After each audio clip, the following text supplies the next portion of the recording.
Hello, my friends. It is time for you to go get your reading books, and I want you to open up to page 178 and 179 to the story Don't Touch Me.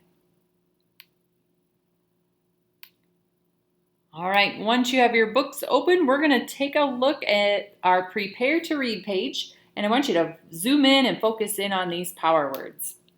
Let's say them together. We have sharp, prickles, thorns, extra, poke, nasty, sensitive, and attack. Boy, I don't know about you, but these sound like words that are related to the title today. Don't Touch Me. This is by Elizabeth Preston. And boys and girls, if you take a picture walk with me, you can kind of already see that there are real photographs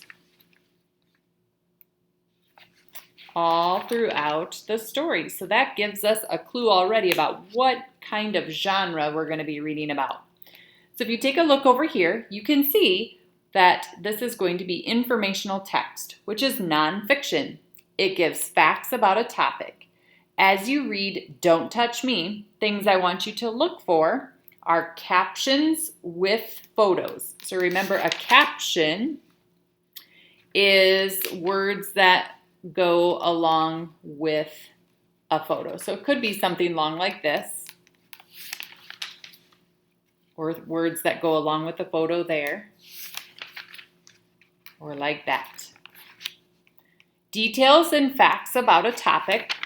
So we have sometimes learned that within stories, there might be a topic like this, shy plants, and then there might be a few details that you see there about that topic. And pay attention to how visuals and words help you understand the text. So by including all of these visuals and pictures, how does that help us understand the story, Don't Touch Me? Setting a purpose for our reading. We're going to read to find out the most important ideas in each part. Then synthesize, which is a big fancy word, remember, second graders, which means put together these ideas in your mind to find out what the text really means to you. So as we read today, boys and girls, we're going to take all these important ideas that we're reading and we're going to figure out what is the most important thing that Elizabeth Preston wants us to know. Let's get started. Don't touch me.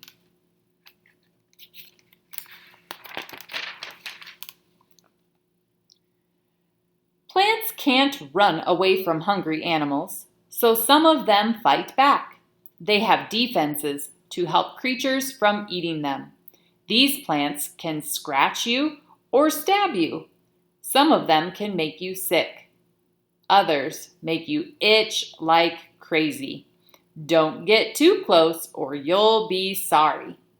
So I'm wondering, from just reading that, if you've ever experienced one of those things with a plant in your life. All right, let's keep going. Do you have a rose bush in your yard? Then you know these pretty flowers are better for sniffing than touching. Roses have sharp prickles on their stems. Some other plants, like the hawthorn, have woody thorns. So if you look really close at this pretty rose, it's really pretty and it smells good.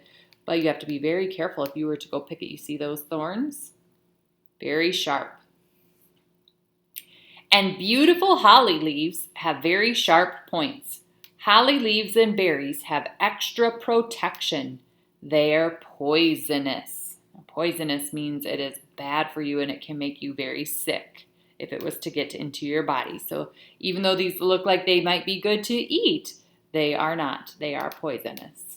And you can see on the holly leaves, see how they are very sharp? That might hurt if you were to touch them, and that's probably a good thing because we don't want you to be eating them. Turning the page.